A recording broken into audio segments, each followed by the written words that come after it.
বেশিরভাগ মেয়েরা এখন হিজাব এবং বোরকা ছাড়া ঘর থেকে বেরই হয় না। আর এখন মেয়েদের বোরকা নামে চলে এক বিশাল ধরনের ভণ্ডামি।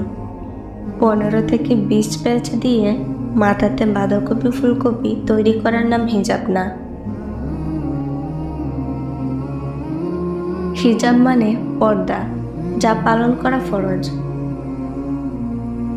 এবং যার বিধান স্বয়ং আল্লাহ পাক দিয়েছেন এবং যেভাবে দিয়েছেন সেইভাবে পালন করতে হবে।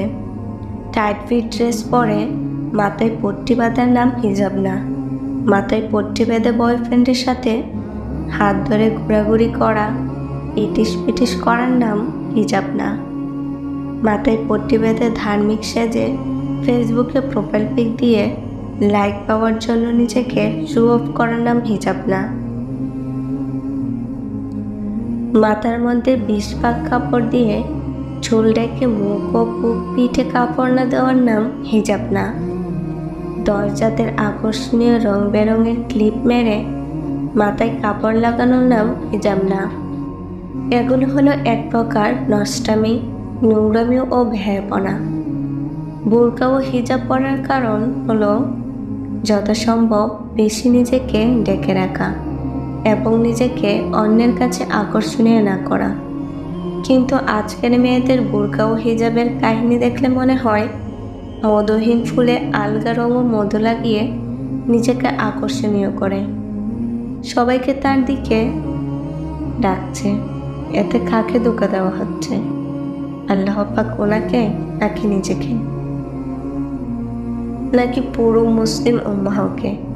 নিজের সম্মান ও লজ্জাবোধ না থাকলে যা হয়। অনেকে বলে আমার স্টাইল আমি করি।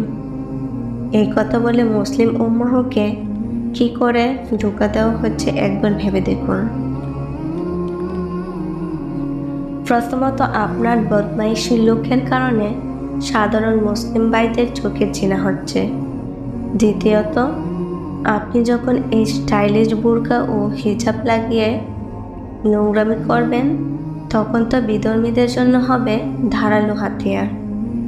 তারা তখন বলবে তোমাদের মুসলিম মেয়েরা তো বোরকা পরে খারাপ কাজ করে, আর তা হবে খাঁটি মুসলিম ধার্মিক নারীদের জন্য খুবই কষ্টকর কথা।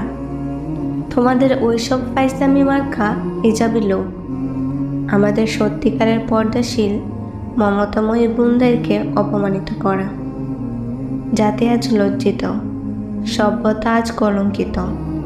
তোমাদের মতো ফাজিলদের জন্য আজ যারা মহান আল্লাহর হুকুম পালনের জন্য পদপালন করে তাদেরকেও লোকজন বাঁকা চোখে দেখে। হে আল্লাহ, ওইসব নারীদের তুমি সঠিক জ্ঞান দান করুন। আমিন।